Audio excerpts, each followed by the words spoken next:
Welcome to the class this morning on the 22nd of October. All right, let's get rolling. I've been asked to do the presentation on the history of Oak Ridge, and it's one that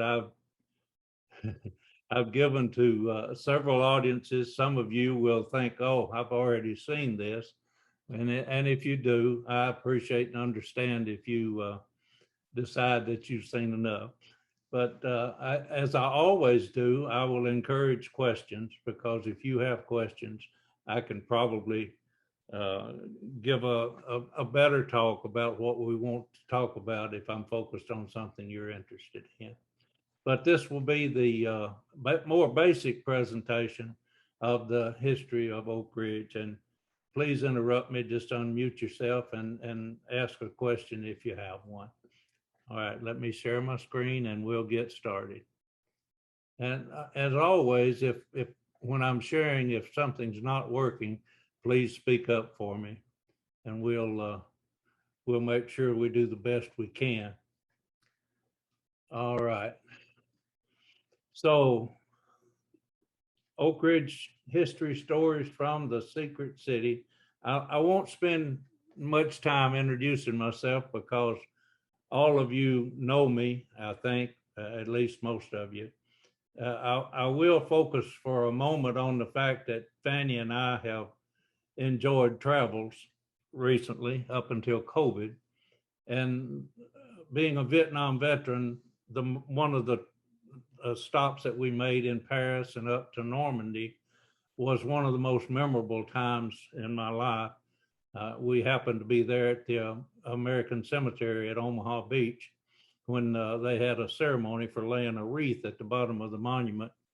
And I was one of the veterans selected to do that. And then after we finished the laying of the wreath, they invited other veterans to come up that was in the audience. About 20 came up. And at the end of the remarks, the person standing next to me just said, "Welcome home." And that was a dead giveaway that he's a Vietnam veteran, so we didn't get welcomed home. So I just said to him, "When were you in country?" He said 1968 and 69. When he said that, two other men standing right beside us said at the same time, "I was there in 68 and 69. So there were four of us standing there that knew exactly what we'd experienced. We didn't have to talk. And interestingly enough, Fanny took a picture of us while we were there. She didn't even realize what was going on. But that was the most memorable part of our travel since we've retired. And I am the historian for the city of Oak Ridge. I worked at Y12 for 47 years, retired in 2017. And that's enough about me. Let's move on. So just to lay the groundwork for this Oak Ridge area, Native peoples have been here for thousands of years. So we aren't the first coming to this area. The Yuchi were the last in this area. Cherokee were to the south. I put this Yuchi in there because of the David Hackett, who is a friend of mine who is descended from the Yuchi, points out that although we treated with the Cherokee, in fact, the Yuchi were the ones that were on the Clinch River and in the rivers and in the valleys surrounding the waters here. That really was what drew them here. White settlers began to arrive in the late 1700s, and by 1942 there were 1,000 farms located in this area and 3,000 people living in the communities. Those communities are Robertsville, Scarborough, New Bethel, Wheat, New Hope. Elza really wasn't a community. It was just a railroad stop that had been put in place probably in the 1920s when they were digging the tunnel through Black Oak Ridge and made a railroad stop there. But it was where the main dropping off point, if you will, on the railroad was during the Manhattan Project. This is what the area looked like. This is actually the New Hope community. George Anderson, I'm sorry, his house is right here. that road that you can see running from the right to the left, right by that barn, that road is still there today. That's the entrance into Y12, not the Bear Creek Road entrance. The Bear Creek Road is up here right against Pine Ridge. That's the gap in Pine Ridge. That little barn and house there is about where the Y12 sign is today. And Scarborough Road runs on out through here. And the New Hope Center is located probably just off the screen to your right.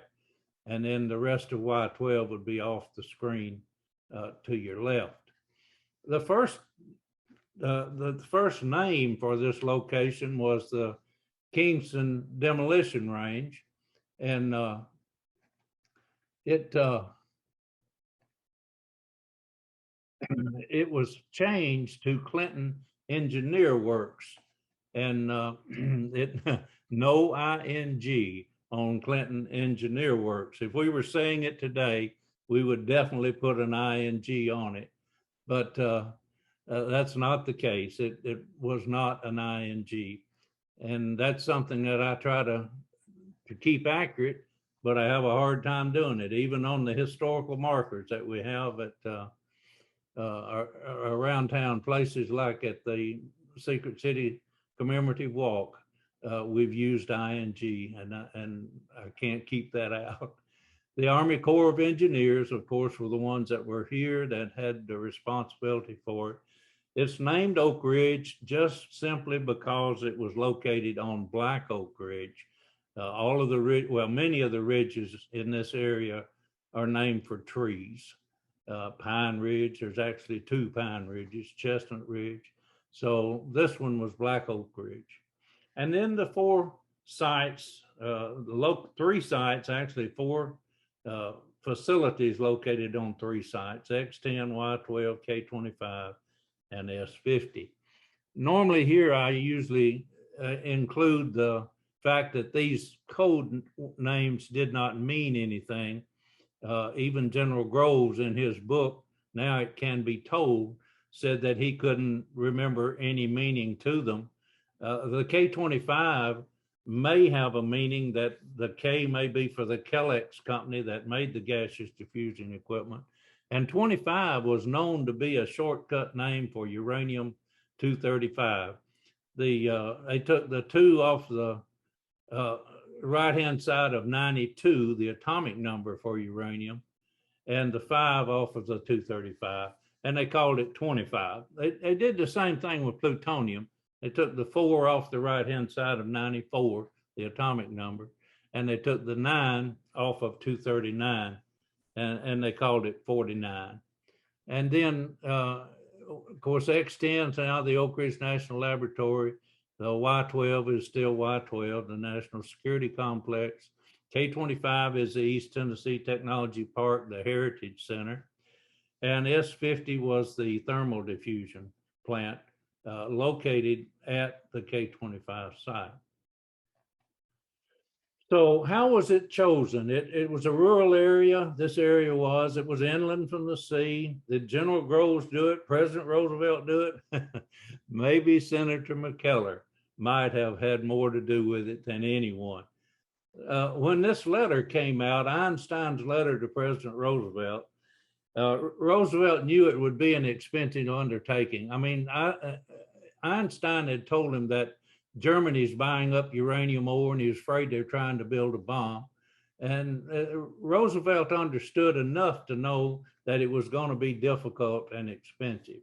So he put General Groves in charge of the Manhattan Project through the S1 the committee, the uranium committee that had been formed.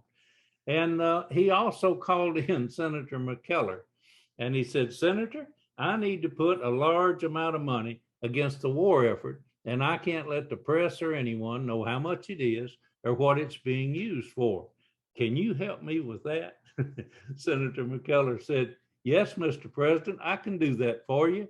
Just where in Tennessee are you going to put that thing? Now, that likely had more to do with us getting accepted here in East Tennessee than any ridges and valleys, lay of the land, or even proximity to Norristown.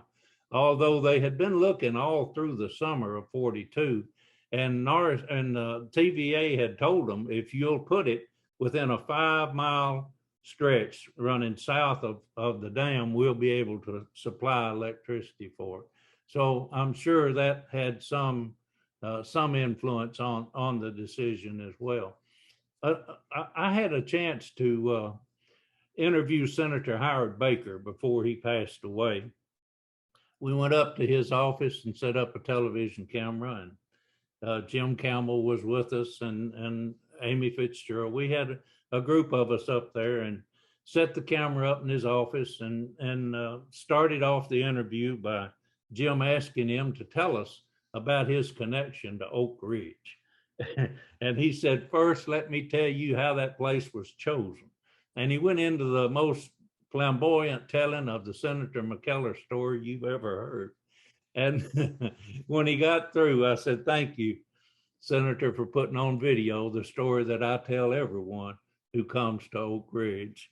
And by the way, Bob asked me this morning before we started if I was going to tell that story. And Bob, you know that I do. I tell it often and frequently to presentations that I make. And at one time, the year I retired, I was doing 40 presentations a year. And I did that for another year or two around the country and in schools. And of course, COVID come along, and I've done many presentations using Zoom. That's probably the only good thing I can think of that's come out of this COVID situation, is that we now use Zoom. But another Senator McKellar story that I like to tell, and one that I know is true because the man that it happened to, Lester Fox, just passed away a few months ago. And Lester assured me this was an accurate story. Now, Lester, he was the patriarch of the Fox automobile dealerships in our area as he grew older and matured, and of course in his later years. But in his earlier years, he was lived in Oliver Springs, went to school there. He was a sophomore in 1942. He was a sophomore in Oliver Springs High School. And one day he was skipping school. Him and his buddy were playing the pinball machine. When they got through, they were walking down the main street of the little town of Oliver Springs. They walked by the telephone office. Telephone operator leaned her head out and said, Lester, go get the principal. He's got an important phone call. Now, Lester's skipping school, but he does. He goes and gets that principal and tells him, says, you got a phone call. And the principal went over to the telephone office, took the phone call, and come back to the school. When he got to the school, he called all the students together in an assembly. And he said, I've just gotten a phone call from Senator McKellar. He wants me to tell you to go home and tell your parents you're going to have to find another place to live. The government's going to take your property for the war effort. Now, Lester swears that's the way these 3,000 people first learned they were going to have to get off of 60,000 acres in order to make room for the Manhattan Project. Many of them didn't have automobiles. They didn't have trucks to move their belongings. If they had a car, they might not be able to buy gas for it or tires. Those things were rationed. But what they did have is young men in the military getting killed. So they wanted to do anything they could to stop that killing and end the war. And many of them got off of their property just in a matter of days. But one of those families that had to get off in 1942 was descended from a man named John Hendricks. And John was born in 1865, Civil War time. In 1900, his youngest daughter died. His wife accused him of being the reason because he'd corrected the child the day before. So she got mad and left him, took the rest of the children, went to Arkansas, and never came back. Now, that really upset John, so he prayed to God, wanting to know why this is happening to him. Heard a loud voice during one of those prayers that said, if you'll go sleep on the ground for 40 nights, you'll learn the future of this place. Now, it must have been in the wintertime because, as the story goes, his hair froze to the ground. Now, let me interrupt my story to tell you these little communities like Robertsville, Wheat, and New Bethel, these communities continued to have annual reunions up until just a few years ago for Robertsville. Wheat continues to have theirs. They have it the first Sunday in October. And then New Bethel, they have theirs on Memorial Day. Well, a few years ago, I was speaking at one of these reunions, and I was telling the story about John Hendricks. I love to tell it, obviously. And when I was speaking there, telling that story, a little lady held her hand up out in the audience. And I said, "Yes, ma'am." She said, "My grandmother put a quilt on John Hendricks when he was sleeping on the ground and fed him chicken soup because he was about to freeze to death." Now, you keep that in mind while I show you a little documentary film that'll finish the story of John Hendricks. Now, from modest and humble beginnings to secret missions to being one of America's best resources for new technology, these valleys in East Tennessee have a rich and diverse history. We want to honor those who came before us. We want to keep our place in history alive by revealing the secrets of our hidden past.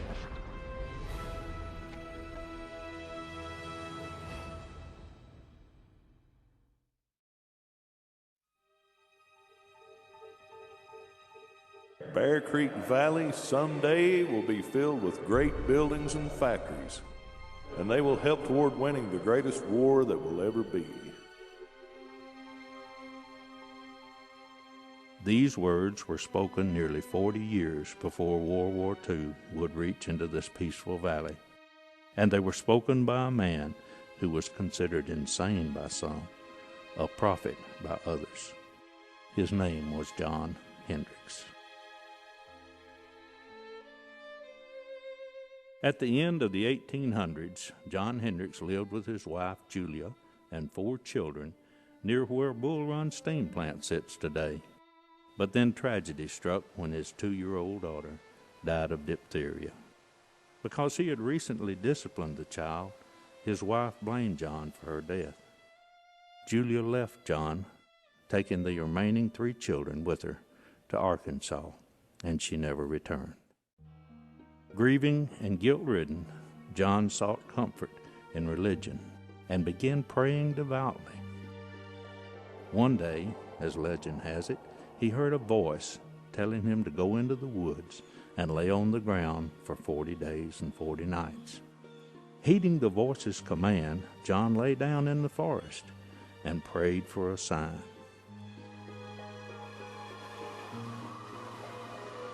As temperatures fell, a kind neighbor brought a blanket to warm John's tortured soul and fed him some chicken soup. She had found him barely alive, with his hair frozen to the ground. When John Hendricks finished sleeping on the ground for 40 nights, he had tremendous stories to tell, and he'd tell anyone that would listen. Of course, they thought he was crazy when he was telling these stories, so they put him in a hospital for the insane. He didn't stay long, however, till he escaped, and he told the authorities God's going to destroy that place. Sure enough, his prediction came true in a few weeks when lightning struck the hospital and it burned to the ground. Eventually, John Hendricks overcame his grief and married Martha Jane Gregory, who had 7 children from a previous marriage. John amazed his stepchildren with stories of his visions. He told them that one day cargo would be shipped through the air. Martha rebuked him, saying, "John, you shouldn't have such fool talk." Mama told me a lot about him. She thought a lot of him as a stepfather. He would have to go off in the woods and get visions, he thought, and come back and tell what he dreamed. Anyway, a vision he'd see. It was going to be a big place there one day. John's most famous predictions centered around the area now known as Oak Ridge, and eerily predicted the end of World War II. There will be a city on Black Oak Ridge. Big engines will dig big ditches, and thousands of people will be running to and fro. They will be building things, and there will be a great noise and confusion, and the earth will shake. I've seen it. It is coming. John Hendricks died in 1915, so he didn't live long enough to see his predictions come true. He's buried here in Hendricks Creek subdivision in the middle of the city of Oak Ridge. His predictions lived on, however, and serve as a testament to the man who would become known as the prophet of Oak Ridge. I would tell you that without General Groves, I'm not sure that the Manhattan Project would have been nearly as effective as it is. And here's what Colonel Nichols, second in command, had to say about General Groves. Said, first, he's the biggest SOB I ever worked for. Most demanding, most critical, always a driver, never a praiser. Abrasive, sarcastic, disregards normal organizational channels, extremely intelligent, has the guts to make difficult, timely decisions, is the most egotistical man I know. He knows he's right, sticks by his decision, abounds with energy, expects everyone to work as hard or even harder than he does. If I had to do my part of the atomic bomb project over again, had the privilege of picking my boss, I'd pick General Groves. This is Colonel Nichols. He did manage the Manhattan Project, all except Los Alamos. Oppenheimer had that. But he managed the Hanford Works and Oak Ridge Works, and Groves was up in D.C., Washington, D.C., but Nichols was here in Oak Ridge.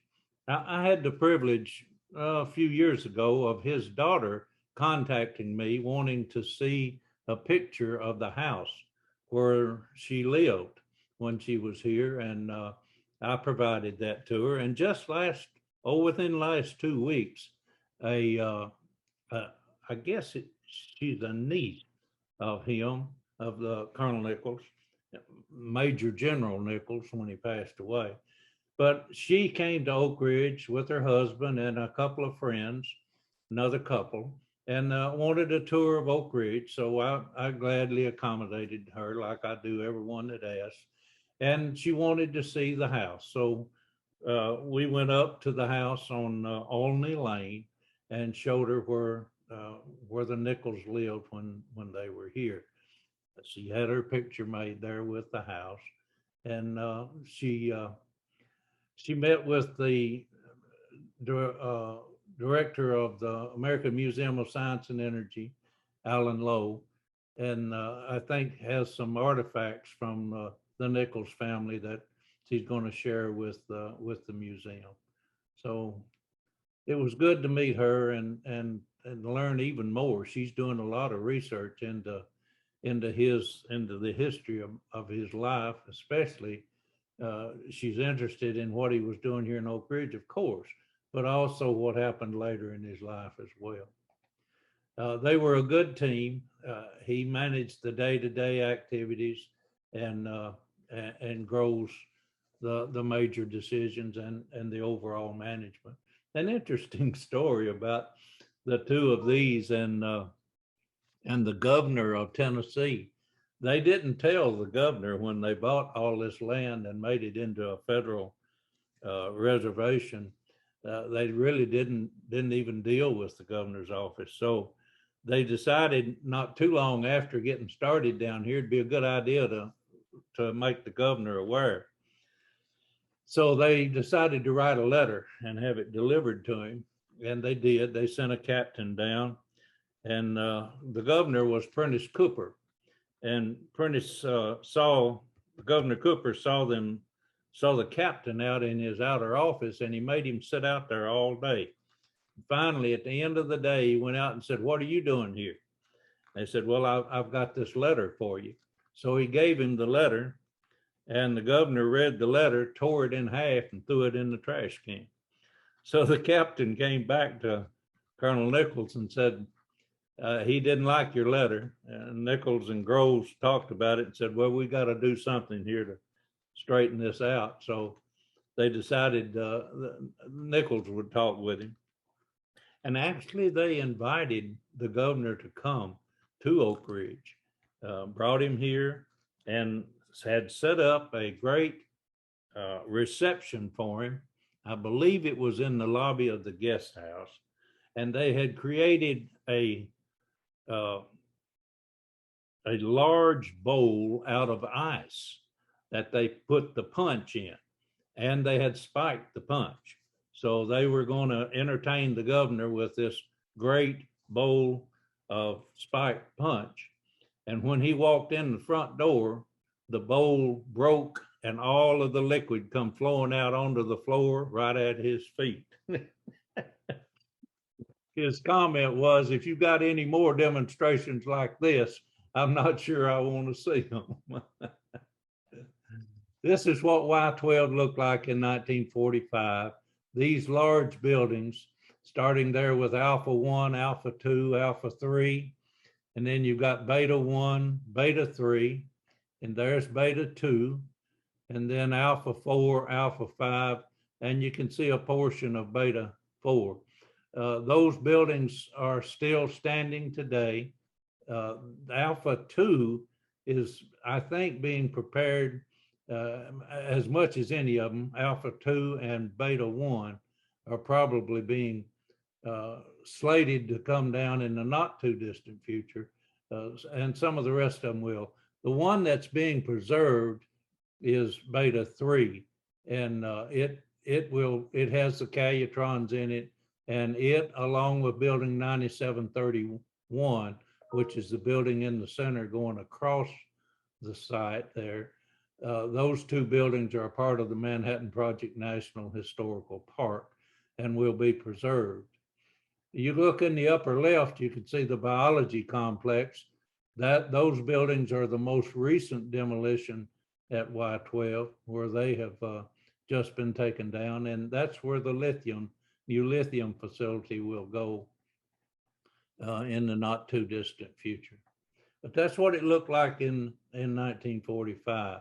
Of course, Ernest Lawrence is the one that invented the process that was used for the separation of uranium-235 from 238. It was called calutrons, California University cyclotrons.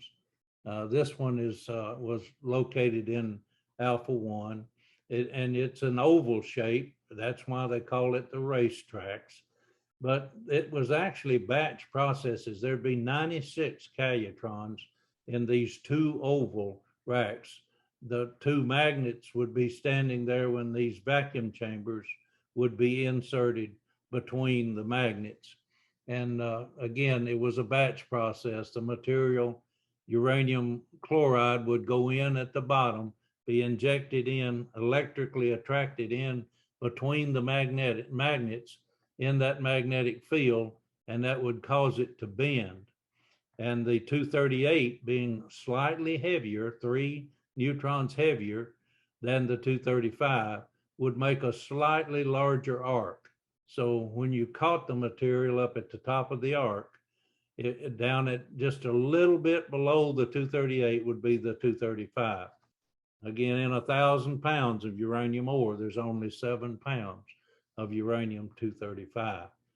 But that's how they operated. Now, only Alpha 1, 2, and 3, those 3 buildings, had these oval-shaped racetracks. Alpha 4 and Alpha 5 had rectangular shapes, and all of the beta buildings were in rectangular shapes as well. Now, there was a shortage of copper during the Manhattan Project, so they borrowed 14,700 tons of silver and used it as conductors to build these coils for those calutrons. Now, these are the alpha coils that you see there, and these were where they were stacked up as they were taking them out. And this would have been in the late 40s, early 50s. Now, they didn't get all of the silver out of Y-12 until 1970. They kept the silver in the alpha calutrons in building 9731, where they separated all of the elements in the periodic table into the isotopes. First time it had ever been done, and it was done there in 9731 and over in Beta 3. But the silver in those alpha calutron magnets stayed there, some 67 tons of it, until 1970, when it was shipped back. They would just tell them each year that it was too important, they couldn't shut the equipment down, and so they were going to keep their silver. Now, when they went to get the silver, Colonel Nichols went to the Undersecretary Bell, Undersecretary of the Treasury, and said, look, there's a shortage of copper, so we need to borrow some silver for electrical conductors for the war effort. And Undersecretary Bell said, well, sure, Colonel, we've got some reserve. How much you going to need? He said, well, we're going to need several thousand tons of it. And the Undersecretary said, Colonel, you don't understand. Here at the Treasury Department, we don't think of silver in terms of tons. We think of it in terms of troy ounces. So he figured on the back of his envelope for a minute and said, well, I need about 300 million troy ounces. What he got was 14,700 tons of silver brought down to be the conductors for those magnets.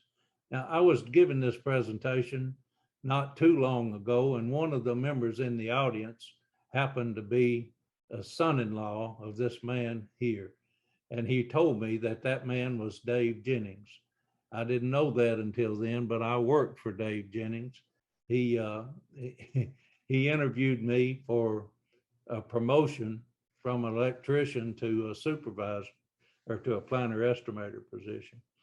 And he was sitting across the table from me, and he and A.K. Johnson were interviewing me. And he said, Ray, if money was no object, what one thing would you do that you think would benefit Y12 the most? And I said, I'd put in some supervisory training because these supervisors don't understand how to work with people. He took his fist and slammed it down on the desk hard and said, AK, I told you we needed supervisory training. So I got promoted, and sure enough, within a few years, Dave Jennings agreed to let me go get trained and bring in some supervisory training for supervisors. It was called interaction management. And when I tried to convince him of it, he said, Ray, that's just a people program.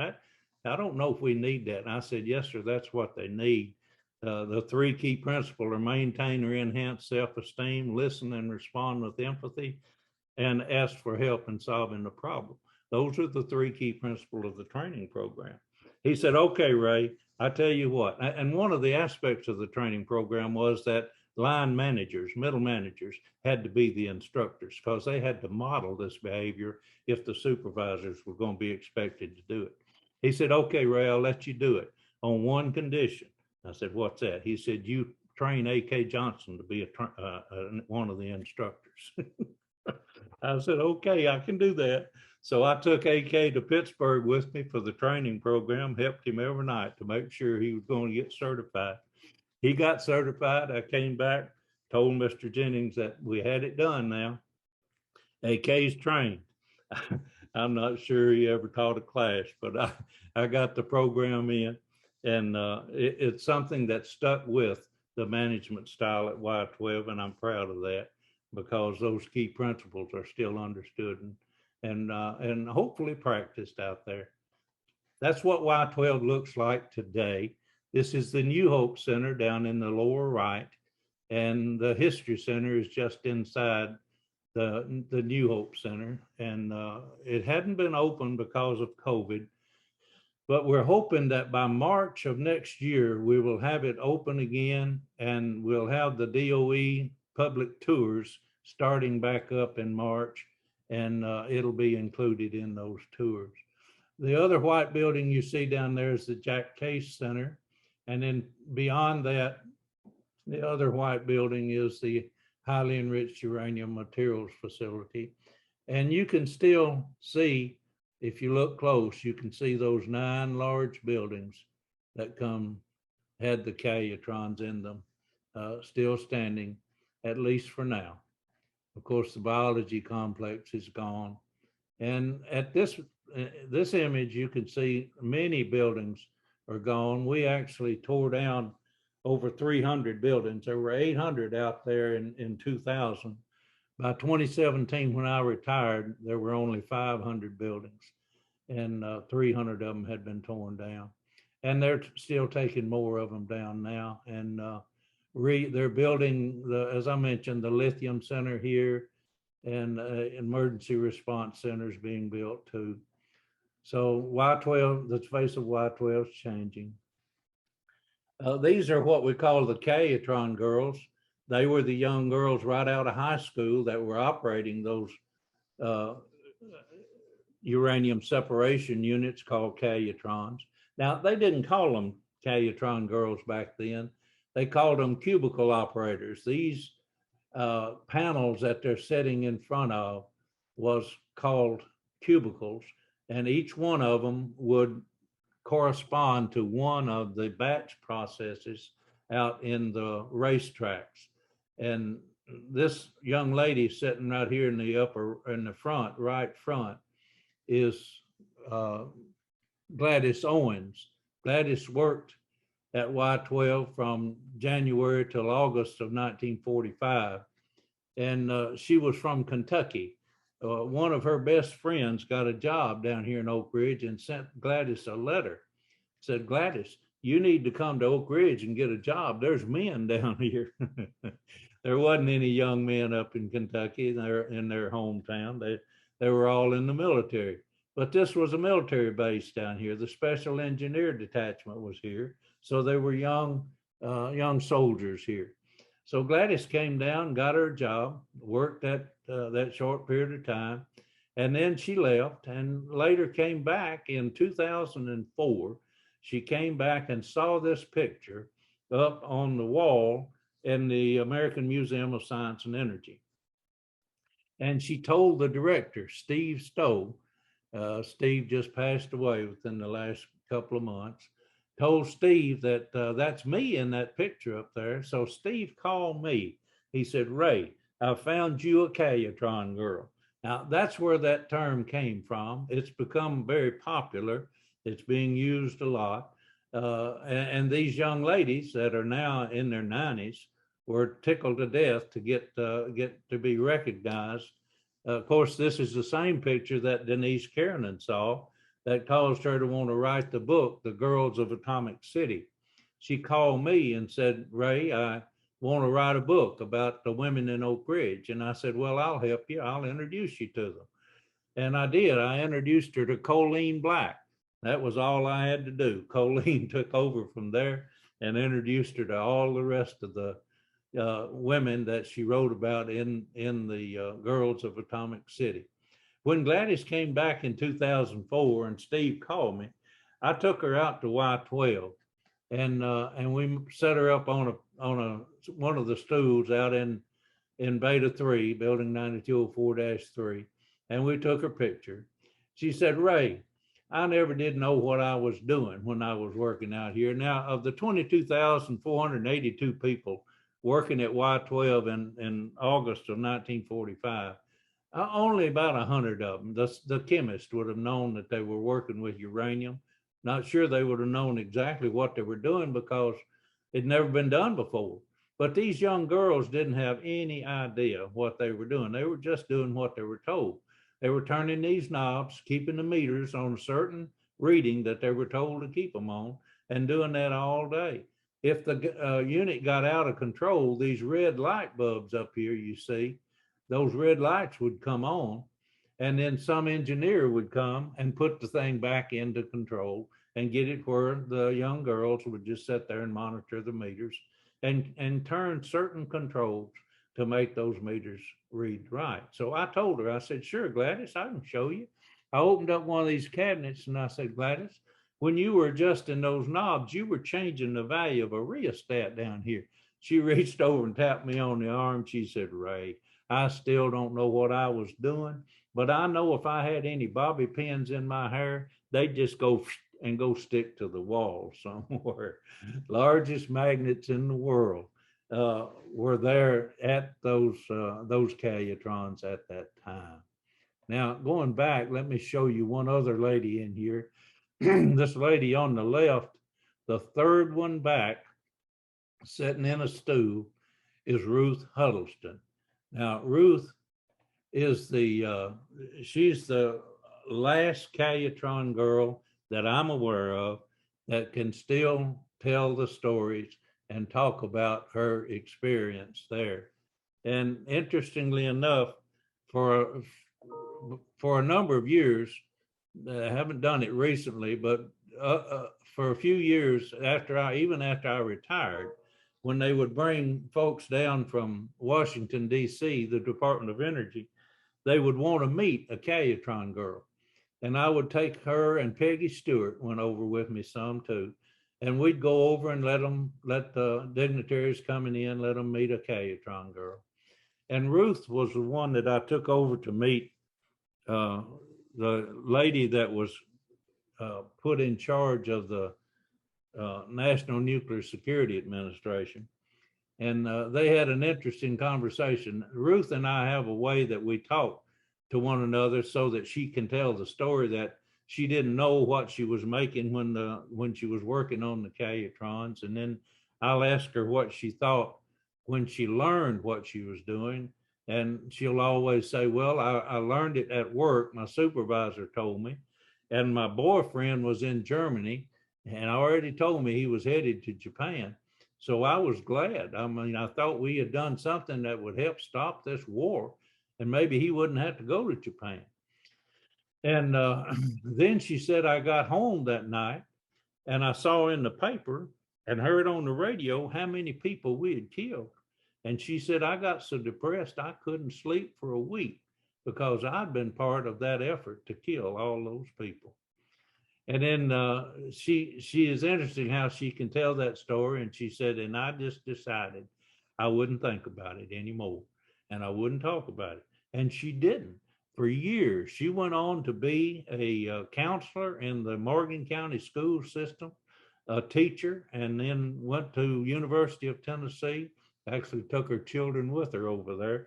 She tells a story about being in class and having her young son, Lanny, there with her.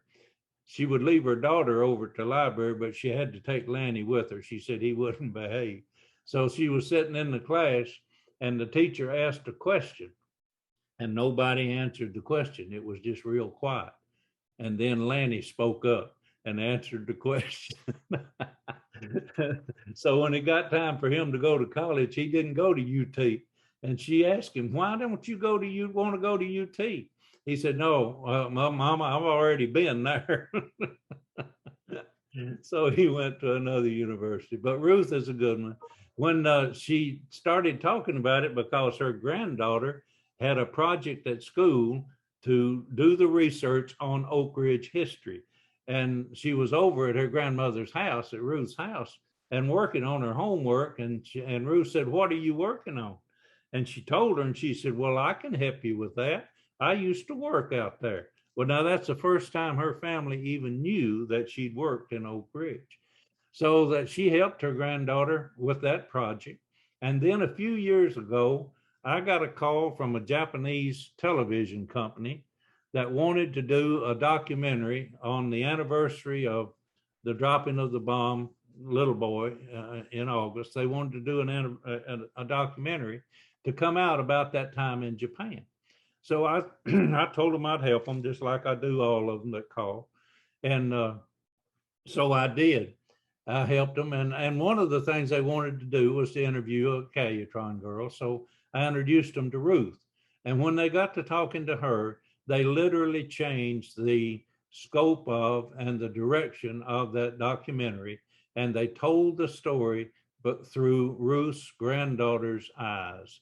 And that I've got a copy of that documentary. It's in Japanese, but it has captions with it. And they did a wonderful job telling the story about Ruth. I'll tell you one more story about Gladys. Gladys, after she'd been to Oak Ridge, she came back and helped me welcome some 2,000 people when we took them through Beta 3. But she went back home and I got a call from the War Games, Oliver North's television program, wanting to interview a Calytron girl.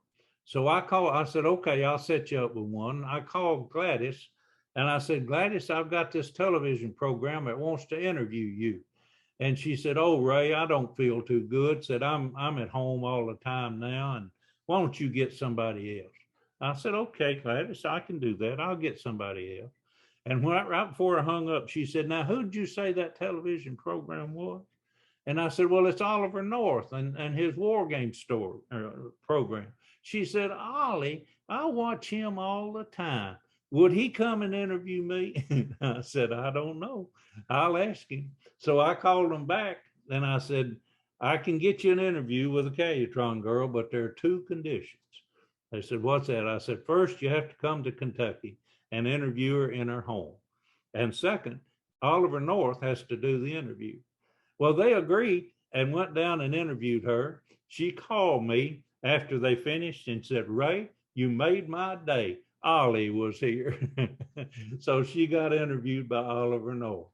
Here's what General Groves had to say about these young girls. He said, above all, I knew the labor supply of East Tennessee was of a very high order from the standpoint of willingness to work. Now, I knew that we had to use many female operators. Tennessee girls would be much more easily trained and would do better work than those of some other sections of the country. The principal reason for this was that the women here were not sophisticated. They hadn't been reared to believe they knew it all. Now, I couldn't get by with saying that today. Women would eat me alive. But I can quote General Groves as what he said. This is one of Ed Westcott's images. If I didn't have Ed Westcott's photographs, I wouldn't be able to tell the story of Oak Ridge nearly as well.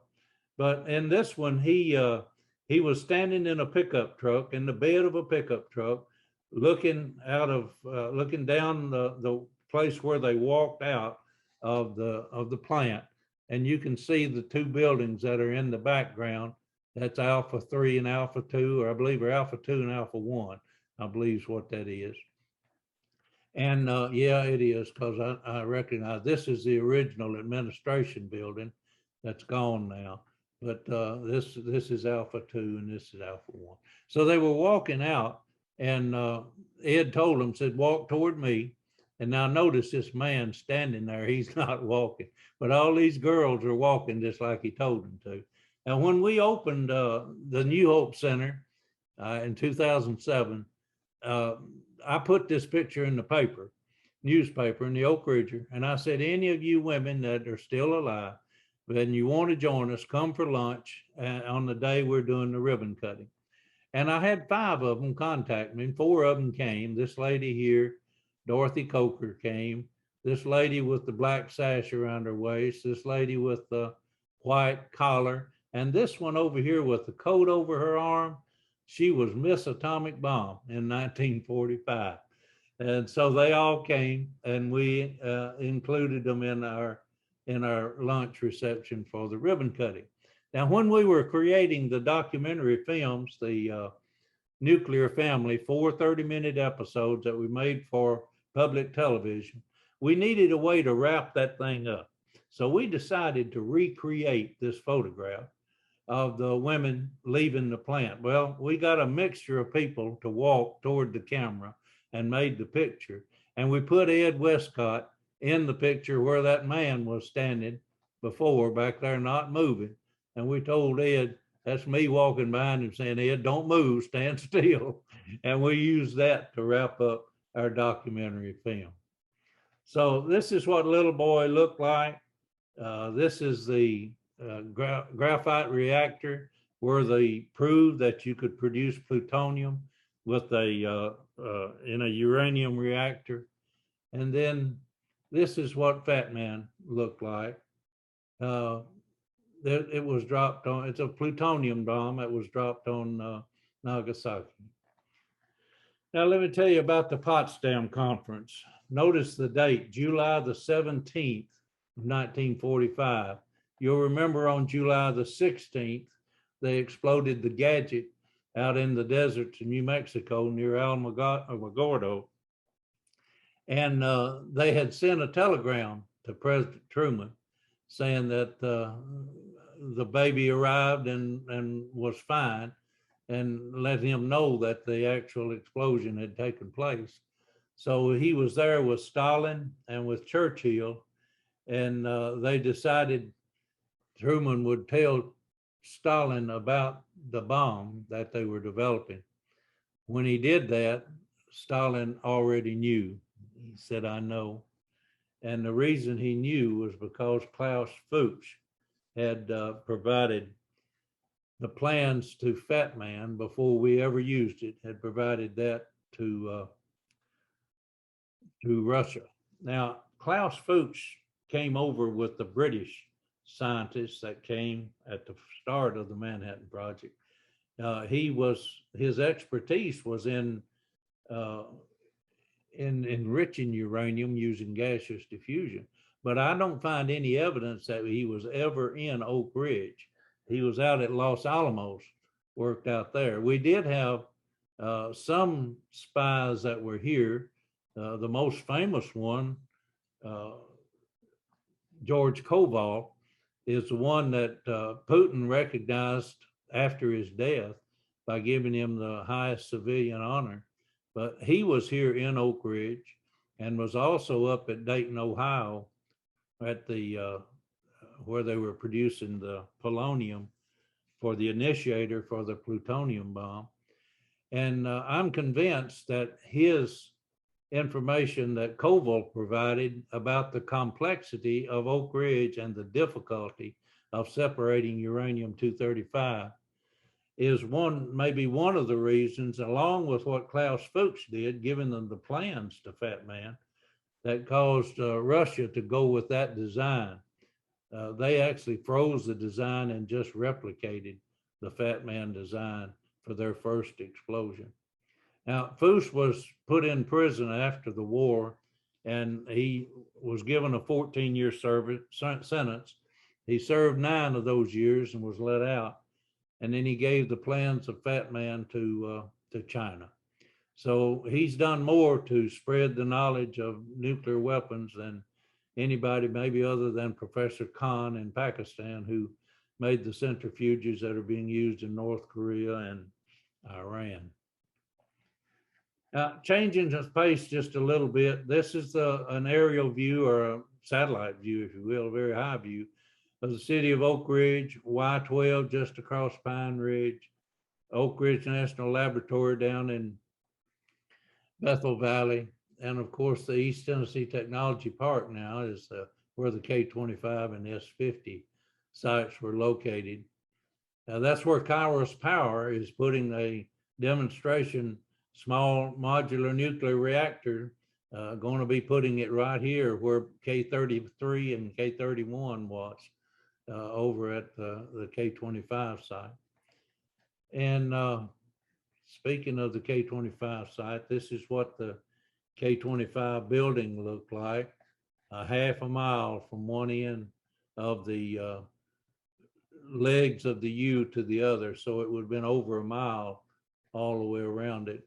And the gaseous diffusion process was much more efficient than the Y-12's uranium separation process of calutrons. You could operate K-25 for 1/10 of what it costs to run Y-12. Gaseous diffusion is a continuous operation. You put the material in here and it just runs back and forth through the cascades and being pumped through a barrier of material. The barrier in a space the size of my thumbnail has 1 billion holes.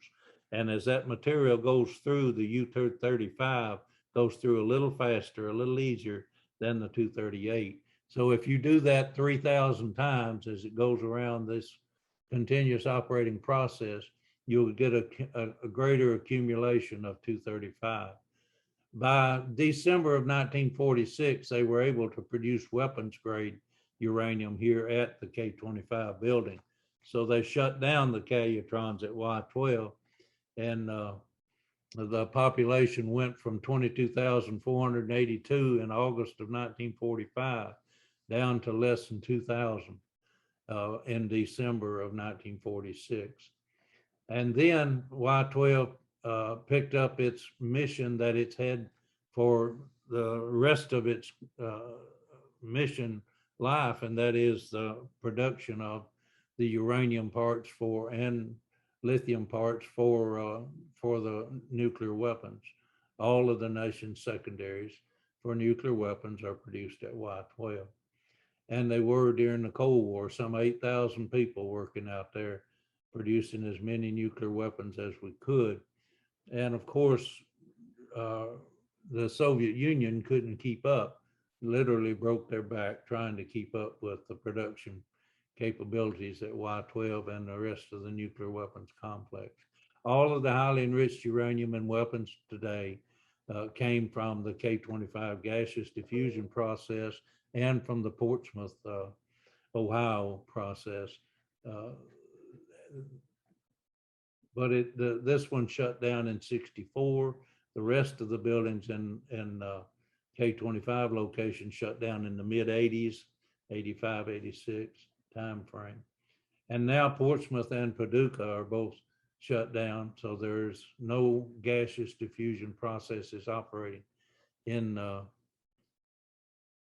at this time in the United States. As far as I know, there's still one operating in Russia, however. This is the S-50 plant, the thermal diffusion. This plant was built because it was located next to the large steam plant, the largest one in the world at the time. But the barrier, it was to provide electricity to the K-25 process, gaseous diffusion process, but the barrier material wasn't ready. And they had the steam there. So Oppenheimer told Groves that the Navy was experimenting with thermal diffusion. And the hardest part of that enrichment of uranium is getting from that 0.7% U-235 up to 1, 2, or 3%. Once you get it going, it becomes easier as you get closer to the 90+% needed for nuclear weapons. So they wanted to speed the process up. So Oppenheimer suggested they build a thermal diffusion plant right by that steam plant. So General Groves went to the contractor and said, I need a thermal diffusion plant built right by that steam plant, and I need it built in 90 days. The contractor said, that's impossible. Groves looked him in the eye and said, you've got 80 days. They built it in 76 days, operated it for about 3 months. And by feeding that material into the gaseous diffusion process and into Y-12's beta processes, they were able to shorten the war by about 3 weeks. This is a view looking over the, what they call the administration building. And it's actually looking toward Jackson Square. You can see the dormitories that were there. And if you look close, you can see the guest house and the chapel on the hill. You can see the high school up there and Blankenship Field and Jackson Square. That they call the administration building the Castle on the Hill. This is looking at Happy Valley, which was a population of some 15,000 people that were living across the road from the K-25 site during the construction time. They had hutments out there, dormitories. They had even had a school out there, had recreation hall, and again, 15,000 people. These homes are still there today. This is off of Florida Avenue. It's West Founts Road. And I made a picture of these same houses and the paved road. They're all there, still there today. In fact, all of the east end, much of the east end of Oak Ridge around Jackson Square continues to have the original housing. This is a view of the flat tops that are up on near the Children's Museum. That was Highland View School during the Manhattan Project. It's a Children's Museum of Oak Ridge today. These flat tops are still there, but they've all got pitched roofs on them. And of course, there are a lot of trees around them as well. Oak Ridge trailers, they brought anything they could in to make living spaces for the 75,000 people that were here in August of 1945. Had the 9th largest bus system in the nation, 850 buses. Lester Fox and his brother saw an opportunity, so they bought 100 buses and started them a bus system. Lester was pulling one of the buses behind a wrecker in Clinton, and he saw one of the other buses broke down, so he stopped, tied the second bus on with a log chain, put him a driver in it, pulled out on the road, and the policeman stopped him saying, "Lester, you can't do that. Leave one of those buses and come back and get it." So he said, "And besides, I want you to meet me in the courthouse at 8:30 on Monday morning." So Lester worried all weekend about what was going to happen when he went, but he went into the courthouse. A policeman was standing there in the hallway, said, "Lester, come with me." Took him down to the clerk's office and said, "Give this boy a driver's license." He was 14 years old when he got his driver's license. This shows Jackson Square as it looked in the day, with the dormitories still there. Of course, they're all gone now.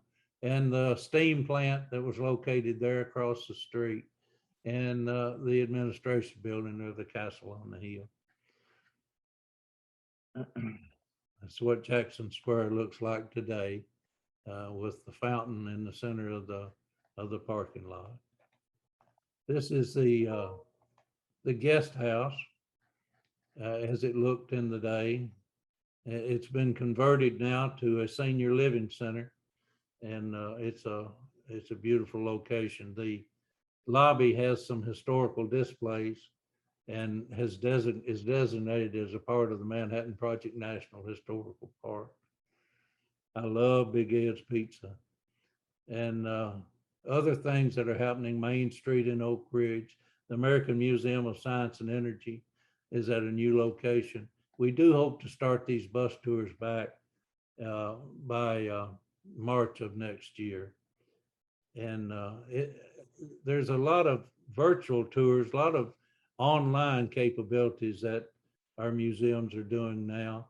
The National Park is located at the Children's Museum, and there's the Oak Ridge History Museum located at what we call the Wildcat Den, our Midtown Community Center, a really excellent museum by volunteers.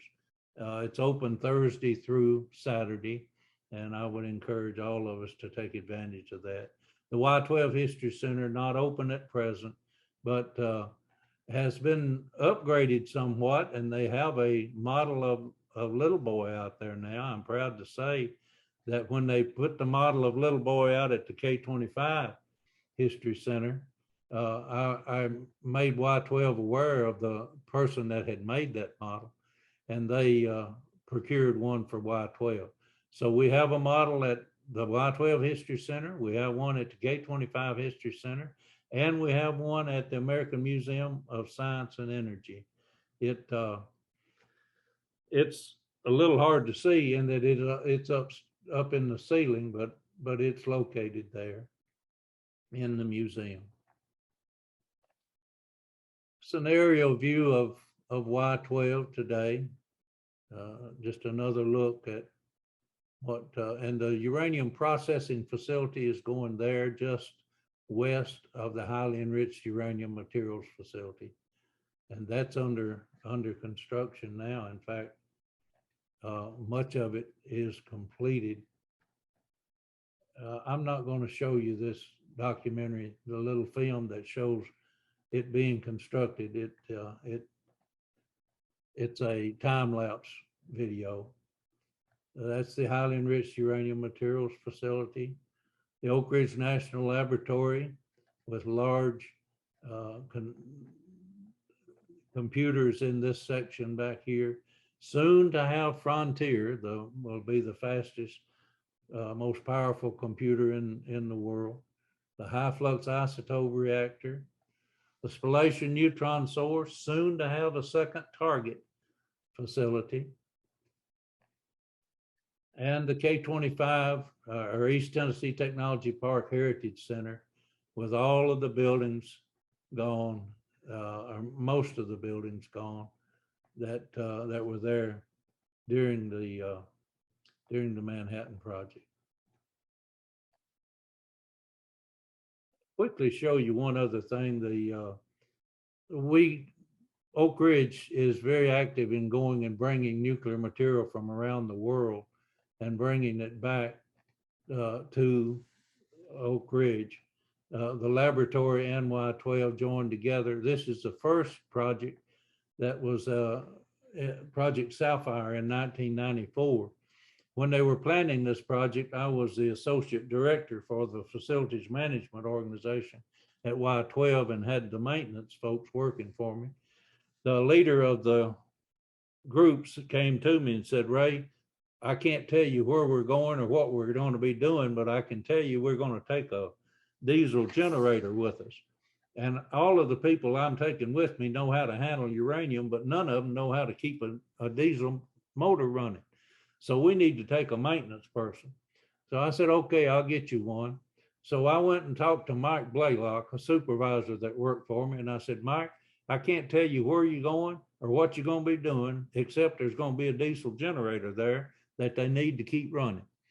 He said, well, let me go talk to my wife. So he went home, talked to her, and he came back the next day and he said, Ray, she said, I can go, but I got one condition. I said, what's that, Mike? He said, you buy me a horse trailer. I said, what in the world do you need with a horse trailer? He said, Ray, I'm going to load everything on that thing I can think of that I might need and take it with me.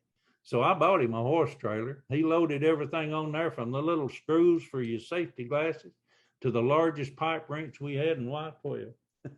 And he took that thing with him, put it on the C-5A airplane and flew it over there. And when he came back, the leader of the group came to me and said, Ray, we wouldn't have made it without Mike. That generator conked out and he was able to get it going again. So over the years, there have been several projects where the laboratory and Y12 have gone and brought these back. This is where they were coming from Libya. If you remember that, came back here, and President Bush came to inspect the equipment that had been removed from Libya, some out of Iraq, and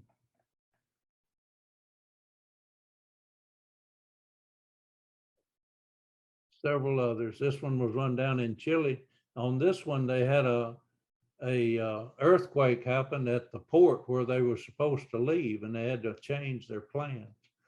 That was a little bit, made them a little uneasy. France, Mexico, Australia, and they continue getting those materials from around the world. All right, how are we doing on time?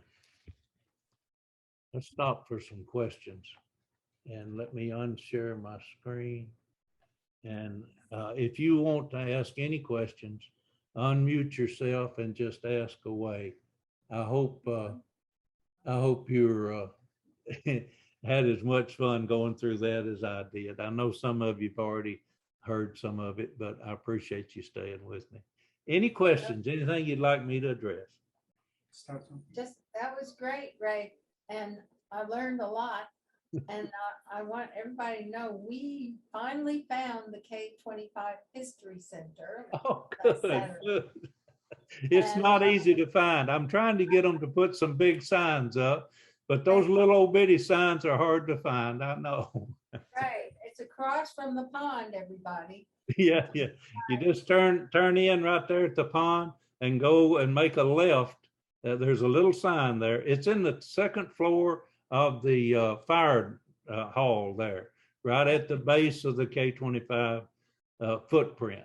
So, and I encourage everybody to go. It is just a really good museum. They've done an excellent job. Lots of artifacts there, and you'll enjoy the video. The video has this Army officer coming out and standing watching you while you watch the video.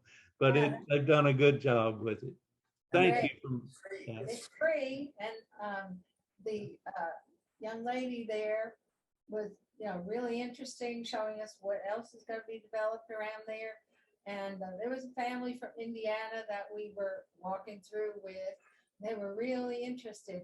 And there are people that a lot of people in this group will know that are talked about there. And at the end, there's like this gallery. For instance, Joan Ellen Zucker has some remarks about her memories. Right. Yeah, they do have a section there that you can leave an oral history. You can just go in and sit down and talk to the screen and leave your own oral history. I would encourage you to consider doing that, just to leave your memories as well. All right. Ben, Yes, please. If you could point out where that Kairos molten salt reactor is going to be on the K-25 thing, that'd be interesting. Yeah, it's going to be located where K-31 and 33 is, or was. Yeah. The building has been taken down. And to get to it, you'd go around the perimeter road on the west side of the site. But it's where K-31 and 33 was. It's a big, large open area. Yeah. Well, point that out on your map sometime. That'd be good. Well, I can do that for you. Oh. Let's do it right now. Let me get it up. Get it up. Share it. And let me go back to it. Let me see. The K-25 site is here. Isn't it? Yes, that's it. Now that K-33 site, you see where my pointer is? No, this is it right here. Right here. Yeah, it is. okay. That one up there is where it's located. Okay. The big green block is where K-33 and 31 was. This is where K-25 was. Okay. I really think it's this spot back here, because I think that's K-29 and 27. Here. Okay. And this is K-31 and 33. Mm-hmm. Okay? Yeah, thanks. Oh, you bet. All right. Thank you all very much for being with me. I appreciate it. Yes. Another question. We're going to have a visitor from Ireland in December. So besides K-25, which, as you said, and we think has, great, it's really great for the history and so forth. We take her to AMSI, I guess, but is there anything else? Oh yeah, be sure and take them to the Oak Ridge History Museum and the Midtown Community Center. They're open Thursday, Friday, and Saturday. But if you get somebody in and you contact me, I have a key. We can go anytime. Okay? All right. But there is interest in our national park, and we were up at Cumberland Gap National Historic Park and talking to the rangers, bragging about that we are, a national park. She said, I get people here and they ask about what is there to see there now. Well, we need to get some brochures up there. I'll tell Katie Watt that you've had inquiries from them, and we'll get something up to them. I sure will. Can one go to the graphite reactor? That'll be on the bus tours starting in March. The graphite reactor will be included again. Okay. Again, thank you all very much for participating with me. I had a good time, and I hope you don't feel your time was wasted. Very good. Very good. Thank you. Thank you very much.